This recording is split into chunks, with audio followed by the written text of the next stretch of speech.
Hello, everyone. My name is Joseph Anajar. I'm here with my bandmate Joshua Della Victoria Hi. and the bassist Jacob Umansky. My mistake. Hi, you're okay. You get one. Okay, all right. I'll try my hardest moving forward.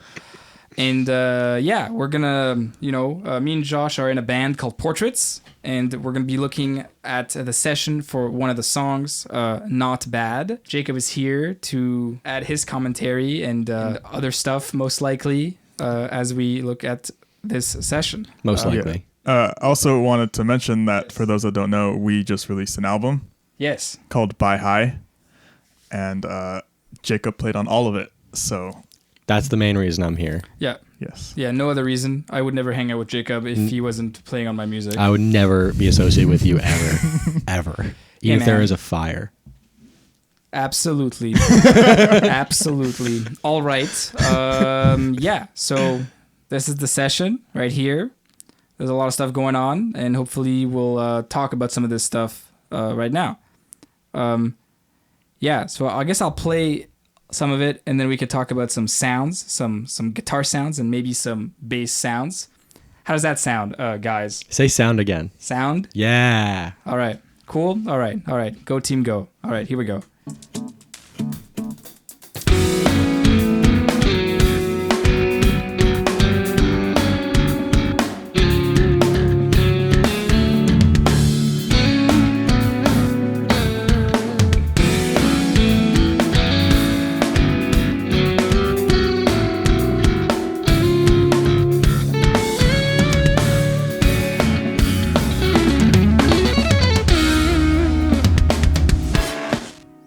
Cool. Yeah, there's a few tones going on. I think, Josh, you are playing the chords here.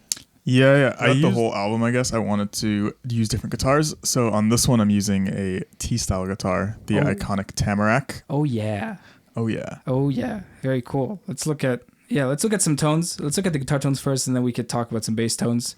There's also some cool other effecty stuff throughout the song. What's going on? All right, so I got these two DIs. Routed in a bus, and then there's a few things going on. I use the logos to get you that extra little boost. Yeah. So what are you doing? So you're running multiple multiple instances of archetypes, like different archetypes, plugins. because I'm trying to use pedals from some into amps from others. You know what I'm saying? Because I'm extra like that. So, but what's your chain? So you're going into archetype Abasi for the logos. Yeah, I'm going which is doing what? I'm going into archetype Abasi for the logos and nothing else, and it's just like boosting it a little bit. Let me take off the EQ, and then now I can solo this track.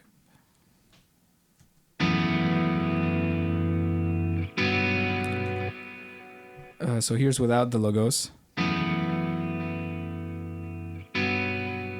then turned on. So it's adding a lot. Yeah, I mean, it's just like having a little bit of a boost in front of a like edge of breakup sort of amp. Kind of thickening it up a little bit, adding some mid-range, adding some balls, if you will. And that's going into the best amp ever, this British sort of thing in the Nolly plugin in this amp. Yeah. So you're telling me you use the Nolly plugin quite a bit. I haven't had too much time with it, but I love this amp. This amp really gets me going. You know what I'm saying? really gets me excited. It gets me excited. I love using this amp. It's just the reason to get up in the morning. Absolutely.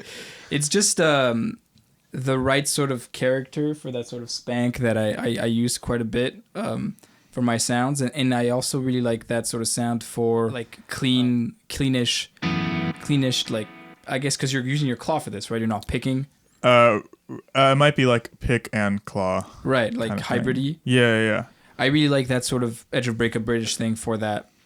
So, but in the plugin, are you starting with the preset, or what's the process of getting this tone? I don't know.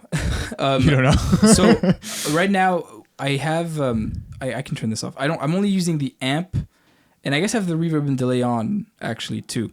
Yeah. And we'll have these presets available for everyone to download, like, you know, like my preset for the logos preset that I used before everything, but also like these amp settings. But I think I might be starting from everything at noon. That's what I usually like to do.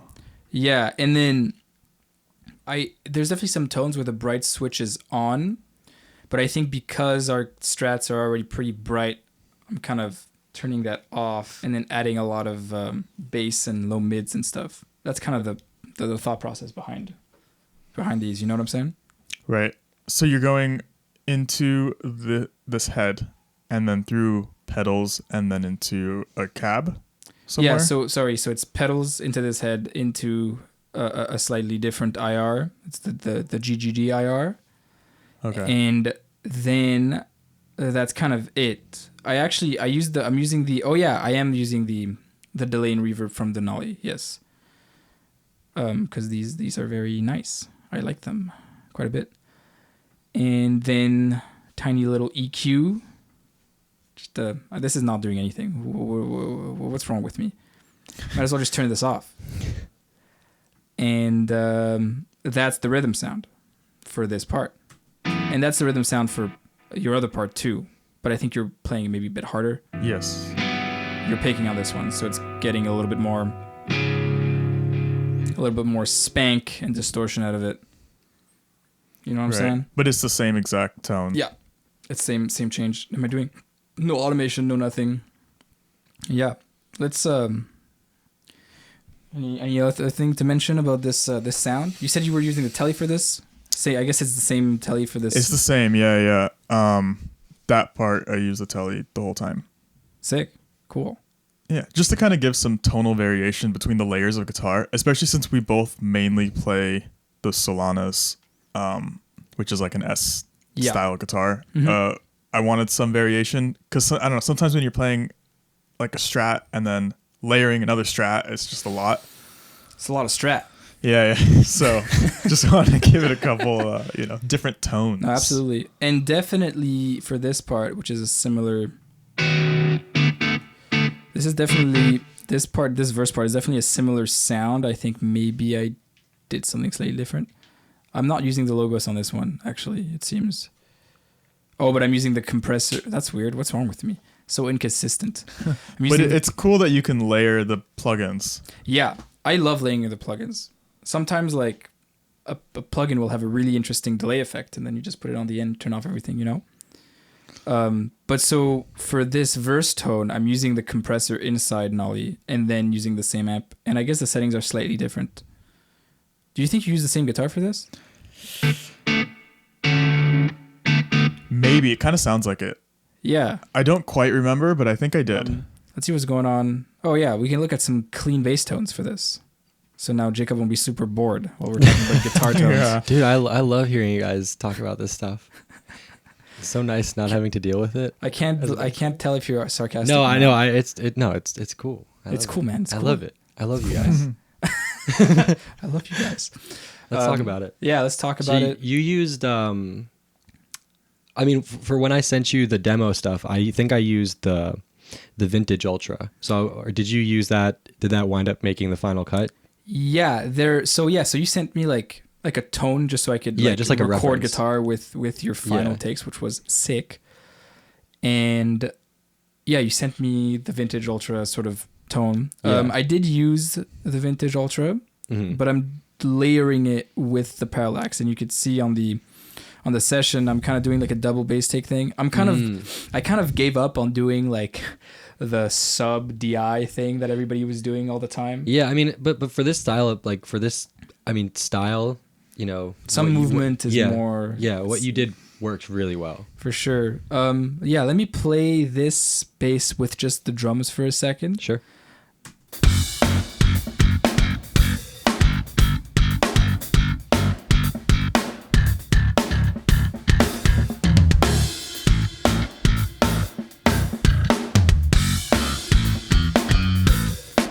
It's pretty fat. Yeah. You crushed that. Thank you. It's so punchy. Yeah, I just found, like, because a lot of the times when I get hit up for session work, my go-to is to go for the parallax, and I went for that originally, and I just kept taking things off. Like I stripped a lot of the gain off, and it still was a bit too scooped, and I went for the Dark Glass Ultra, and I was still running into like a similar issue, and then I flipped over to the Vintage Ultra, and it just like filled out a lot of that sound. It was a bit warmer, and I feel like, especially with music like this, where you guys are using, super like that, like janky, I guess janky. split.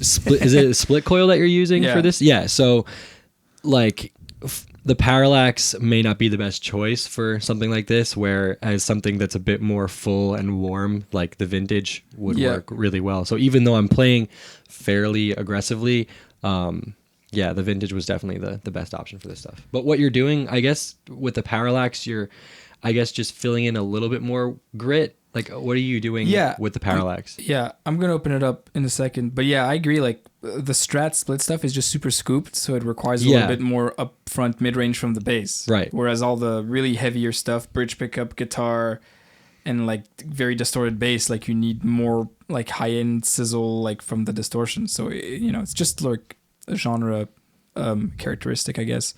But yeah, so let me look at this. Maybe I can get some long notes that you're playing or something. Like when this comes back, when this section comes back, there's some like long notes. Yeah. Let me play that just because that way we can get some more character.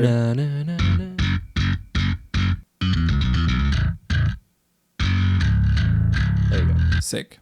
Okay, so I'll play that. Let me bypass the other processing that I did on the bass, but we'll talk about that too. It's also fair to mention that there's 4 tracks here. These 2 extra tracks are going to be similar. We'll look at them, but they're just like more distorted for the ending of the song. Okay, so here's the sound without my extra processing.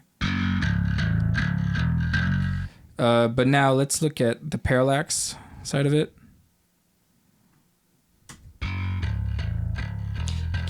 So it's a lot of DI.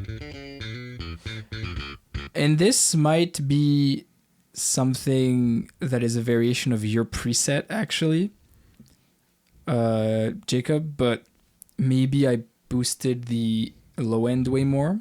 Actually, I can copy it and I can see how similar it is.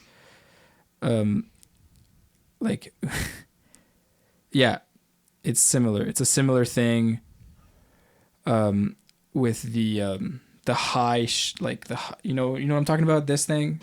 The high, like being pulled back all the way. I just sort of carved it a little bit differently to get way more low end and sort of high end sizzle from this plugin, because this plugin has like a really aggressive high end. But yeah, there's no drive, there's no distortion from this plugin right now, at least for this cleaner-ish tone. Sure. But I'm like pinning the compression knob because it's giving me that sort of multi-band thing. And then the Vintage Ultra will be a lot less. I mean, there's still going to be some bass, but it's more of a gnarly thing.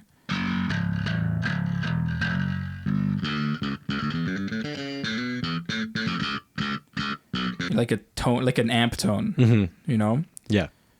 And I guess I modified the Foresta Seville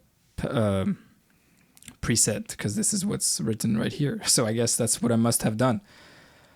Yeah, I mean, I kind of did this a long time ago. I'm not really remembering like why I did any of these moves. I think like the grunt switch, I was trying to not have too much low end because I was getting most of the low end from the parallax. I was going to ask that. Are you EQing them? So like for this one, are you taking out all the low end, and for the other one, you're taking out the high end, or is it like... No. So I'm not doing any sort of... how like would you call tone? it? Like split tone Yeah, type like thing? split tone, like multi-band split tone stuff. Yeah, that's what I do. That's what I do live. But yeah. And it makes sense. I feel like for a heavier mix, it would make sense, like lower tuned thing. It's something that I would look into, but I'm kind of just doing a different thing where I'm kind of letting the movement happen between throughout the EQ spectrum. I'm definitely not getting much low end from this plugin. Like and that's like by design. Like I'm not like trying to get like a usable tone from all of those and then blending them together. They're like working together like since the beginning. Right. Yeah. It's not something that I added like after the fact. You don't want it to sound like two separate things happening. Yeah. And it's fair to say that in the IAR section of these plugins, or somewhere along the line, I'm making sure that these are phased aligned. Yeah, so that's the bass tone, these two plugins. I just kind of dig how they end up together because, once again, here's the Darkglass. And here's the Parallax. And together, here's this full sort of thing. Very even, lots of mid-range. Yeah, it's not like your typical like Dingwall sound either, which I really like. Oh, for those of you who don't know who are watching, the bass that was used for this record is my Dingwall Z3X in Sick. the J bass configuration, which is just like the neck and the bridge, middles not doing anything. Out of phase or in phase? I think it's parallel, so they're in parallel. Interesting. Okay, yeah. Very, very cool. And then the rest of the chain is, let's see what's going on. We got this thing going. So compressing a little bit with the 1176, a little bit of EQ. Oh, this thing. Oh man, this thing. I stole this move from like like a 2016 like Nolly video where he just said like, oh, like just boost like 750 in the bass. It's sick. And it is sick with this plugin specifically. So it's still sick if anybody's wondering. And then I think I boosted some low 7 end. years later. Yeah, exactly. And then I think I boosted some high end and low end with this lift EQ just because I wanted a little bit more. Then I'm doing some actual EQing. Is this happening to both tracks at the same time? Yeah, is so this like a group? You're not seeing this, but these two are bussed together and then go into this bass bus. And this is where the rest of this processing is happening. So I'm compressing both of these signals together and EQing them more. Yeah. So then I'm kind of gluing them together a bit more. And yeah. Although the movement should be relatively the same between both tracks because it's the same DI, but I am gluing them together. Then I'm carving all this mid-range out. So this is off and here's on. Just to get it to sit properly, like mostly like upper, like, low mid-range things, and then getting rid of this and this. I'm just controlling it a little bit. Some string noisy sort of things. Sorry. Yeah, you should be sorry. And then I'm doing the habitual, multi-band low-end thing, which probably won't come out too much in this room, but it's an important thing for the low end of notes to be the same, regardless of what note you're playing. You know what I'm saying? Because as good as you are, Jacob, you can't make a high note have as much low end as a low note. Is that a challenge? Yes. I won't. I can't do it. No multi-band compression on the next record. You heard it here first.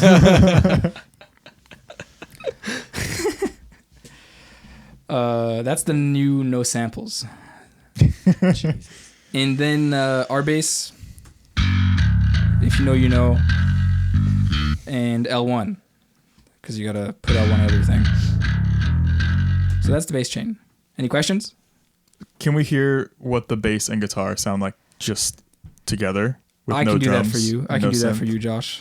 Thank you. Just for me, not for anyone watching. Nobody It's cares. just for me. No one else cares. Just Josh. So this is the second chorus, so where you're picking a little bit harder, and here's a.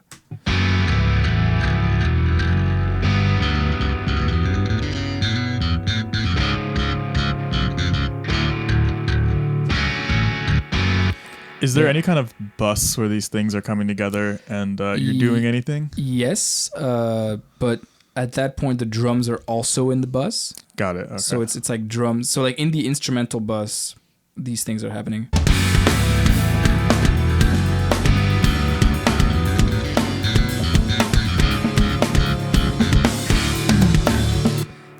I do have things going on there. I have this Townhouse bus compressor, which is the best thing ever. But I don't think it's more like that's more of a drum thing to make sure the snare is like in the mix. You remember we were talking about that? Yeah. Yeah. So that's that's what's going on there. But there's no like other EQing. I mean, after that we go to the master bus and there's something going on there. But this master bus is not the master that is on the record. This is my fake master, my fake try hard master chain. And I think it'd be cool if we looked at some of the heavier guitar and bass tones before we looked at some lead stuff. How does that sound, guys? Yeah, sounds good. Yeah, it sounds like a plan. So let's look at the end of the song, so we could get that heavier bass tone going and the heavier guitar tones going, because it's a very different palette of sounds in this ending sort of breakdowny thing. Because I whipped out the Abasi for the chuggy chugs, and so let's see what this sounds like. Maybe I'll mute your lead just for this one.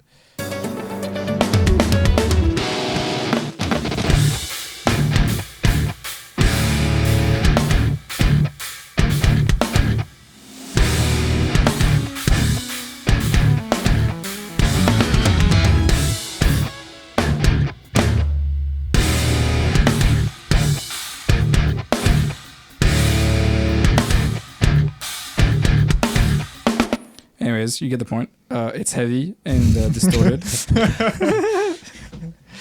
You get the point. So let's look at the guitar thing happening. So these are cut up because I'm trying to gent, and this is what you have to do in this modern gent environment. It's part of the sound. I'm forced to do this. This is not my fault. The scene did this to me.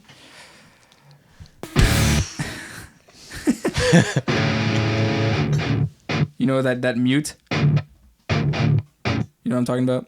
Yeah. So it gives it like a very artificial thing in a cool way, though. Yeah, I just wanted to get rid of that hand slide, because I think it wasn't doing it. It wasn't doing the sound, like it wasn't doing the right thing. You know, I needed to get rid of that. And I'm doing something pretty different here. I am using the Fortin Cali amp, because it's the most aggressive thing ever invented. How do you go about choosing which plugin to use? I do not have a streamlined process for choosing plugins. I must have tried all of them.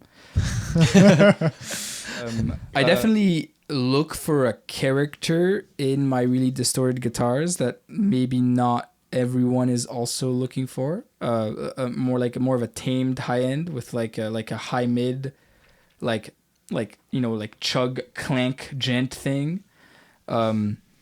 There's a lot of stuff that I don't particularly like aesthetically about high gain sounds, but this kind of just did the thing for me, and it sat properly without being too offensive. Right. But that's kind of what mostly is happening. Like, I'm not using any boosts, so there's no distortion in front of this amp. I must have tried it, like to do this sort of thing, or this thing. Oh, sorry, not this thing. With the grind or the hex drive or whatever, or maybe I must have tried like the Nolly Tube Screamer pedal like in front as well, but it just wasn't adding what I wanted to. So I just kind of left it at it as is and did like a similar like cab IR thing, as well as the, this nothing EQ. This is not doing anything. I guess it's getting rid of this.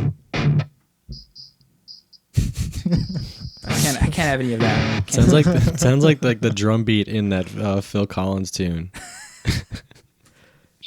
And this, that's no good. Anyways, Pro MB because I'm doing palm mutes, multi-band compressor sort of thing, and then what is this? Oh, that's stupid. What did I do this? I guess to push a little bit more top end into it. But that's the guitar sound. And then just to look at the bass sound real quick, because it'll be similar than what we had before, but just kind of more grimy.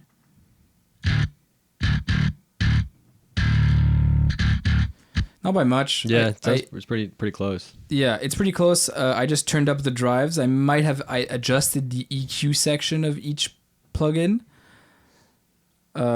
just to, because if you add more drive, the more low end sort of comes out.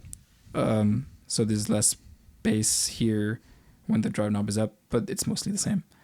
So that's that. Any high gain tone questions, boys?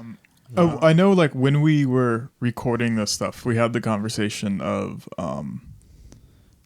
knowing somewhat what we wanted it to sound like, so that when we recorded it, you know, we know kind of what sound we want, right? So you have to record it with a similar style tone. Oh yeah, you play to the sound that you're tracking for sure. If you played a certain way with a certain tone and then you reamped it through a different tone or put a plugin into a very different tone, it wouldn't really react in the way that you want.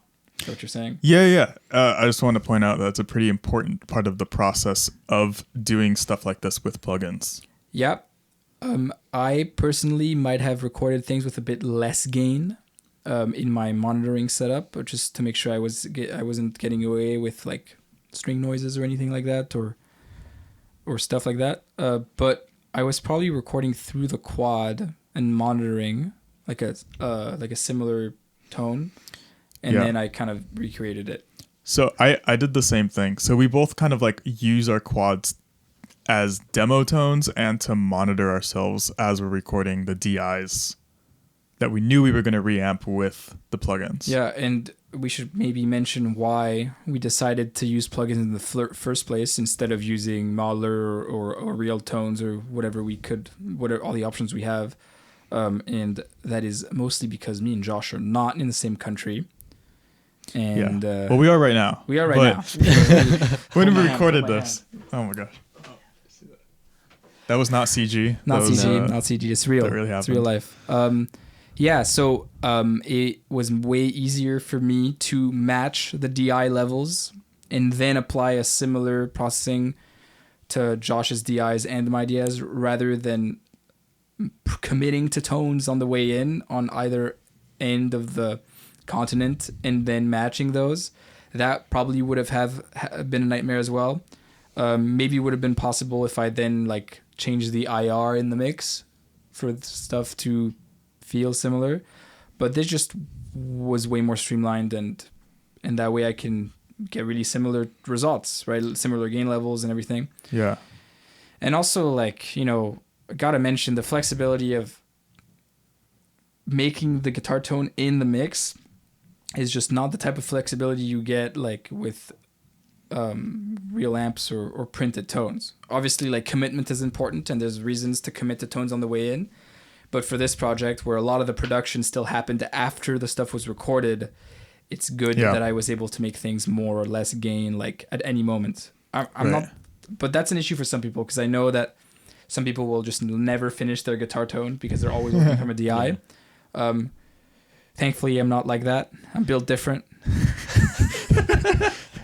But it was also really cool how, like, if you put a plugin on, right, and you adjusted something and then sent it to me, and then I could be like, actually, maybe change this thing slightly. Because we're not in the same room, so it's much easier to do that kind of thing. Absolutely. Josh is very fussy with guitar tones, so when he didn't like the first mixes and he was like, oh man, like, change that, I was like able to do it. It wasn't a big deal.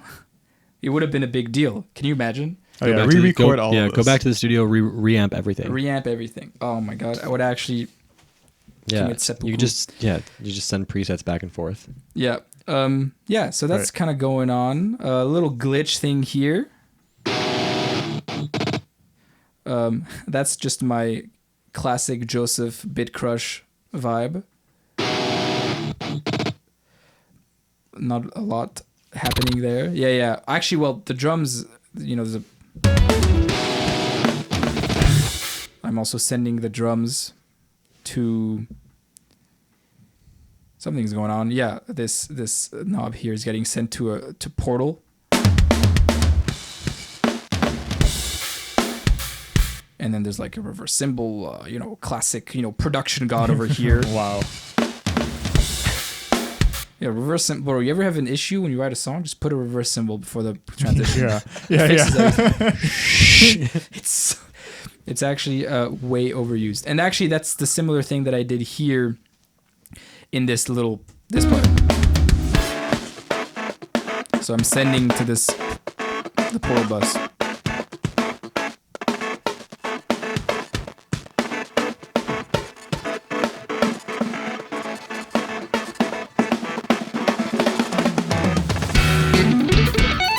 and another reverse cymbal. Yeah. You know how it goes. You want to get into some lead tones? Yeah, let's get into some lead tones. Let's just go through mine kind of quick. There's not too much happening. Obviously, there's like the layering of the different parts and whatnot.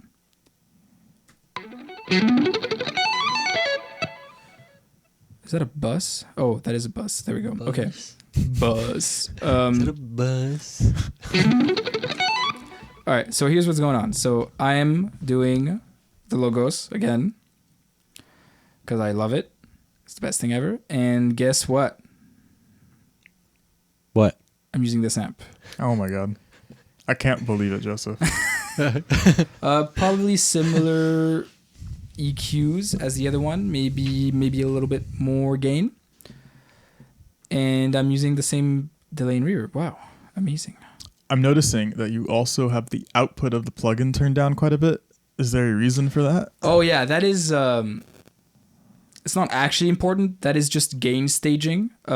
If I was working with printed tracks, I would probably gain stage them to a similar level, like a sort Right.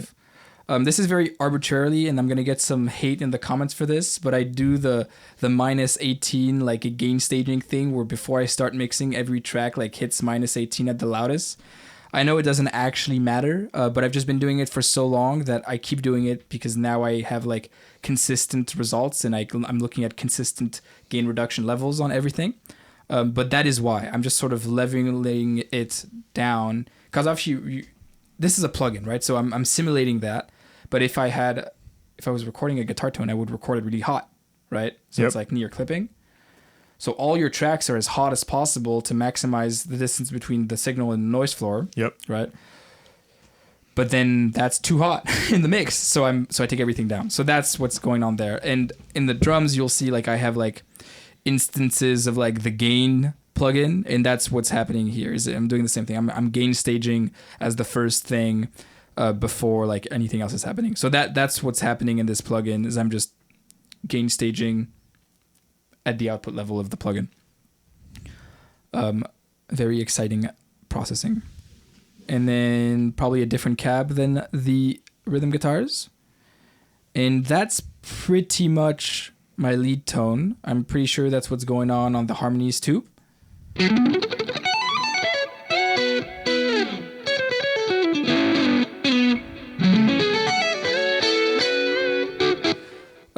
Just as spanky as possible on position 4 all the time. That's my thing. I like that. That's my thing. I like that. Same thing for the second chorus. But bridge pickup. Wow. Oh, wow. I Really know. stepping out of your comfort zone there. Yeah. What a so- revelation. And then actually I forgot about this thing. Which is an interesting little thing. I think we ended up printing that. We did print that, but I have the original tone here, so I could tell you what it was. It was the same Logos and Nolly plugin. Boom. Right. Obviously.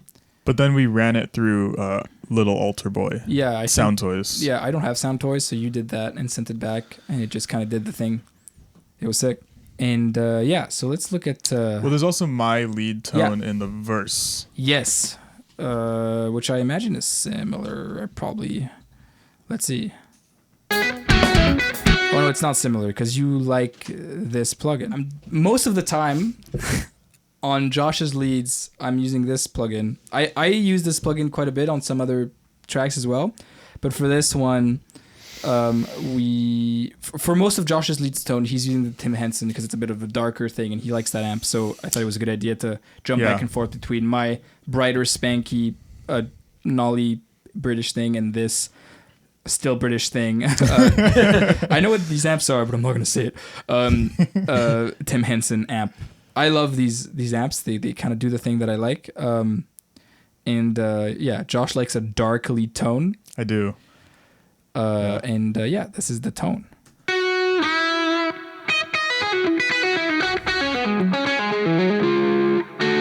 And there's not really that much happening. I didn't even EQ this. What's wrong with me? Actually, let me make sure that there's no Maybe there's a pedal. Yeah, I have a compressor on. It's this compressor inside the Tim Henson instead of the Logos, and it kind of just did the thing. Yeah, so that's your lead tone. Yeah, very simple. I pretty much most of the time I do everything in all my leads in the Tim Henson plugin. I'm not layering stuff, but It's a great tone. I like that amp quite a bit. This part, Josh is sort of trading off with himself. yeah, It's kind of weird. I don't know. I'm also in the band. I don't know what's up with that. Josh is trading up with himself. Nobody knows you better than yourself. And the main lead, so the lead 1, Josh and lead 1 is a normal tone, which is why I have the plugin still active. But lead, I don't know why this is lead 2 and lead 3. This is named wrong in the fucking session. It's my bad. So lead 1 and lead 2, or rather lead 2 and 3 numbers, these are printed with some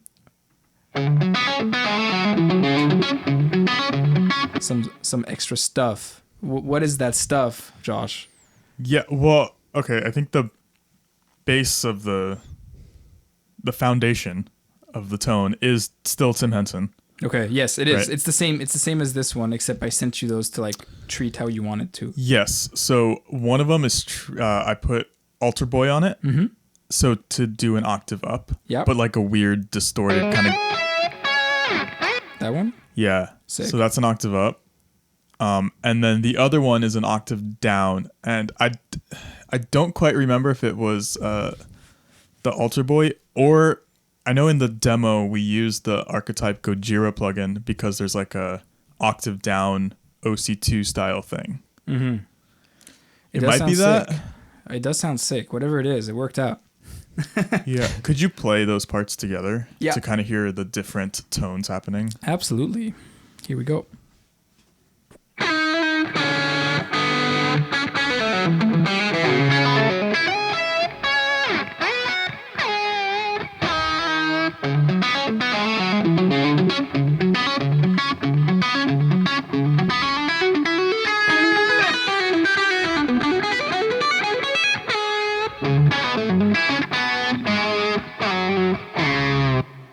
Meow. Is there a layer mixing for that, or am I?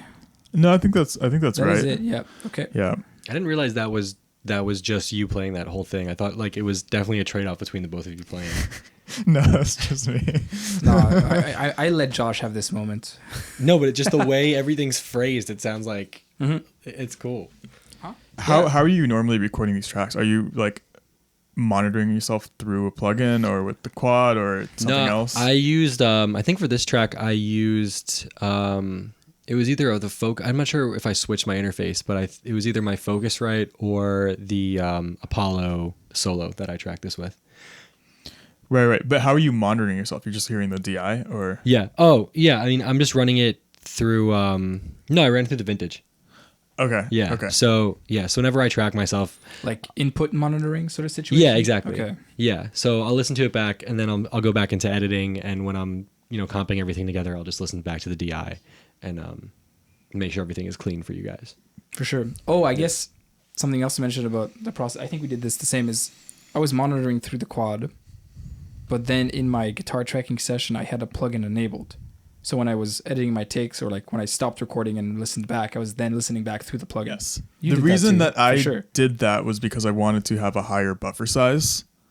Yes. So when I'm playing back, it doesn't matter. But when I'm recording, I want like no latency at all. Yeah, of So course. I'd rather monitor myself through hardware. Yeah, input monitoring, I know it works for a lot of people. It doesn't really tend to work for me. I think it's because my sessions are always really heavy, so it kind of Yeah, I mean, doesn't for really me, do the same thing. for me, it's literally just like I either have one track, which is the bassless version of the song Mm-hmm. with a tempo map, and then just my 2 bass tracks, or I just have stems, which in that case, it's just like, 5 or tracks. 6. Yeah, 5 tracks. So I'm never really too worried about latency or anything like that. Yeah, it's all just workflow. At the Yeah. end, you got to do what you got to do.